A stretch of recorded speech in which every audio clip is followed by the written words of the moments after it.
এখন কোথায় যাবেন?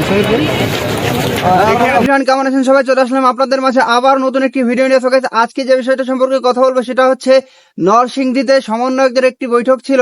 সেখানে তারা একে একে সবাই উপস্থিত হন এবং যখন তারা ভিতরে যান তার কিছুক্ষণ পরেই সার্জিস আলম তিনি কাঁদতে কাঁদতে সেখান থেকে বের হয়ে যান। তো গাইস, কি এমন হলো তাদের মধ্যে, কি এমন কথোপকথন, কি ঘটনা ঘটলো যার কারণে সার্জিস আলম কাঁদতে কাঁদতে সেখান থেকে বের হয়ে গেলেন এবং তিনি এক পর্যায়ে স্থান ত্যাগ করলেন, সেখান থেকে তিনি চলেই গেলেন। তো গাইস, কথা না বেড়ে চলে যাবো আমরা সরাসরি স্ক্রিন এবং বিস্তারিত থাকছে সম্পূর্ণ ভিডিও জুড়ে।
তো গাইস, আপনারা সম্পূর্ণ ভিডিওটি দেখলেন এবং এই ভিডিও সম্পর্কে আপনাদের মূল্যবান মতামত অবশ্যই কমেন্ট বক্সে জানিয়ে যাবেন। দেখা হবে আপনাদের সাথে অন্য কোনো ভিডিওতে।